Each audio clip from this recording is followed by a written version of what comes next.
पप्पू यादव और कन्हैया कुमार क्या वाकई में कांग्रेस का साथ छोड़ने वाले हैं? क्या वाकई में मंच पर उनको आने से रोका गया था? तेजस्वी यादव ने जो बयान दिया, क्या वाकई में वो सच है?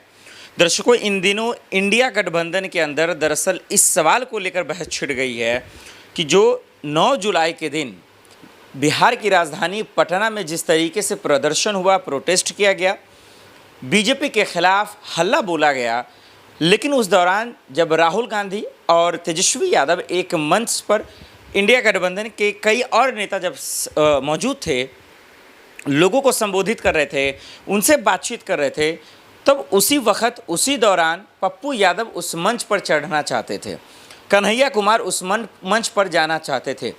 जिस तरीके की जो तस्वीर वायरल हो रही हैं सोशल मीडिया पर, उसको देखकर गोदी मीडिया की तो हरकत आप जानते ही हैं। सोशल मीडिया पर लोगों को ये शक हो रहा है कि पप्पू यादव चढ़ना चाह रहे थे, उनको नहीं चढ़ने दिया गया, कन्हैया कुमार जाना चाहते थे, उनको नहीं जाने दिया गया।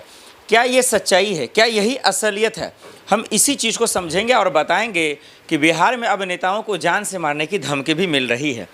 इसमें से इंडिया गठबंधन के अगर नेता होते तो चलिए समझ में आता कि राजनीति है। जिनकी सरकार है, जो केंद्र में मंत्री है, उनको मिला है जान से मारने की धमकी। यानी बात कर रहा हूँ चिराग पासवान की।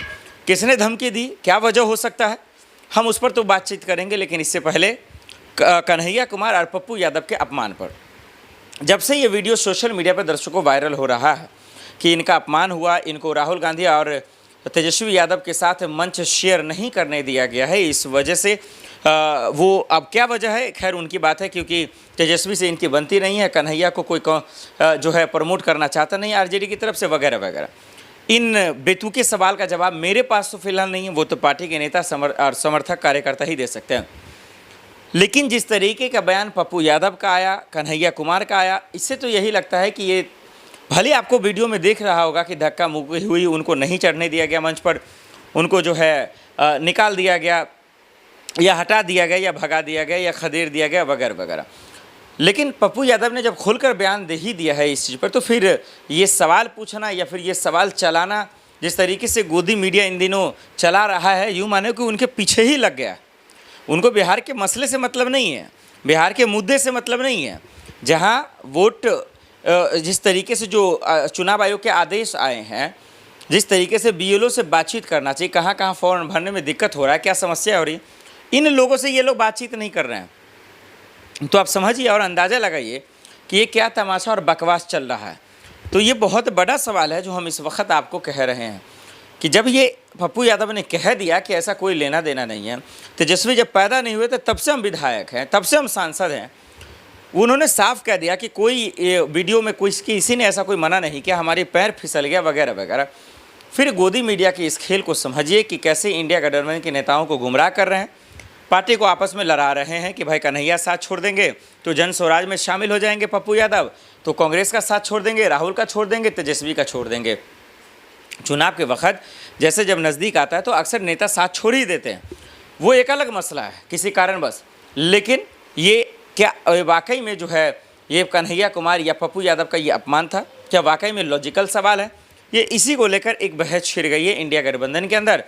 और अब जो ये चुनाव आयोग वाला मामला सुप्रीम कोर्ट में चला गया, तो वो वैसे ही मामला जो है ढीला और पेचीदा हो गया। अब लोगों के मन में जो है क्या भाई मिले, कुछ तो है ही नहीं। पूर्णिया में लोगों को जिंदा जला देते हैं, सवाल पूछने की औकात नहीं है इन बेशर्म मीडिया की।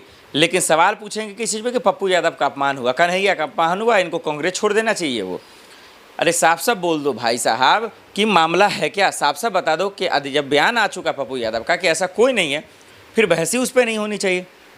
अब दूसरी तरफ इस पर बातचीत कर लो। जब चिराग पासवान को जान से मारने की धमकी दे रही, कौन दे रहा है, आइए आपको बताते हैं। अचानक से बिहार में जो इस वक्त की बड़ी खबर है वो ये कि चिराग पासवान को जान से मारने की धमकी किसने दी और क्यों उनको जान से मारने की धमकी मिली है? क्या इसलिए क्योंकि उन्होंने ये ऐलान कर दिया कि 243 सीटों पे, बिहार की सभी सीटों पे हमारी पार्टी चुनाव लड़ेगी, हमारा कैंडिडेट होगा, हमारी सरकार बन रही है। क्या वो चिराग पासवान मुख्यमंत्री बनने जा रहे थे? अगर ऐसा है तो क्या कोई उसको धमकी दे देगा? सरकार उनकी है, डबल इंजन की सरकार है, केंद्र में मंत्री हैं और कैबिनेट मंत्री को इस तरह के जान से मारने की धमकी दे रही है। क्या कर रहा है नीतीश का प्रशासन? दर्शकों, नीतीश कुमार का एक मैं पोल खोलना चाह रहा हूं, जो आज मैं बताना चाह रहा हूं कैमरे पर कि सूबे का एक मुख्यमंत्री है, बिहार के लोगों के अंदर कितनी परेशानी है, कितनी बेचैनी है।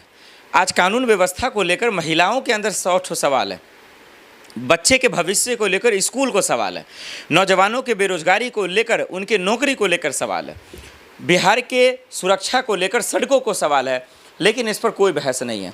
लोगों के स्वास्थ्य को लेकर अस्पताल से सवाल है, लेकिन कोई इस पर ध्यान नहीं है। सवाल किस पर है? चुनाव आयोग रीवोटिंग कराएगा, SIR का सर्वे है, उस पर चर्चा होगा। सवाल किस पे होगा कि भाई साहब ये प्रशांत किशोर पंडित हैं, तो भाई वो चुनाव जो है दरअसल उनको कौन समाज वोट देगा? तेजस्वी यादव हैं तो यादव का वोट पड़ेगा, वो वैसे मुसलमान है तो मुसलमान का वोट पड़ेगा। ये एक जो गंदी नैरेटिव है, देखिए कैसे सेट कर रहे हैं, खास करके ये गोदी मीडिया वाले, इसको समझना होगा।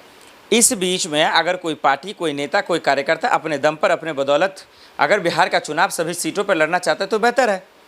तो क्या वो NDA में रहकर ये ऐलान किए, क्या इस वजह से चिराग पासवान की मुसीबत बढ़ रही है? क्या इसीलिए उनको जान से मारने की धमकी मिल रही है? या फिर इसीलिए कि वो खुलेआम कह रहे हैं कि हम 243 सीटों पर चुनाव लड़ेंगे और जीतेंगे भी और CM भी बनेगी हमारी पार्टी की? तो क्या चिराग पासवान CM बन रहे, इसलिए ये बवाल मच रहा है? किस बात का दिक्कत? दर्शकों, मुझे साफ लग रहा है कि नीतीश कुमार का कानून पूरी तरीके से चौपट है, पूरी तरीके से ख़त्म है, पूरी तरीके से फेल है। क्योंकि कल नीतीश कुमार का, दर्शकों, मुझे फ़ोन आता है जब शाम के वक्त, और कह रहे हैं वो कि जो पहले 400 के आसपास का जो पेंशन मिला था वो अब 1000 के आसपास, 1100 के आसपास का मिलेगा। जब आप फ़ोन कर सकते हैं, आप सबको अपना ऑडियो सुना सकते हैं, चुनाव आयोग के मसले को लेकर, उनके आदेशों को लेकर बिहार में इतना हाहाकार मचा, एक शब्द आपके मुंह से क्यों नहीं निकला?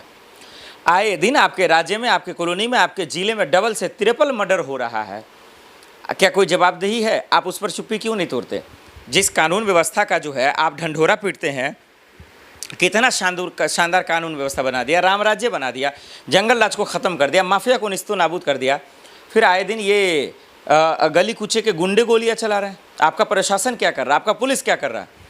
तो कहीं ना कहीं जिस तरीके से आज अपराध बढ़ रहा है, जिस तरीके से मर्डर हो रहे हैं, जिस तरीके से लोग अपने आप को जो है महसूस कर रहे हैं, कहीं ये कहा जा सकता है कि फिर से जंगल राज वापस आ गया है, गुंडा राज शुरू हो गया है, लोगों का, आम लोगों का रहना बहुत दुखद हो गया है। महफूज की बात कर रहा हूँ, लोग असुरक्षित महसूस कर रहे हैं।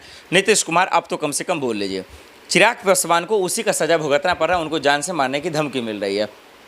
कौन हो सकता है ये लोग?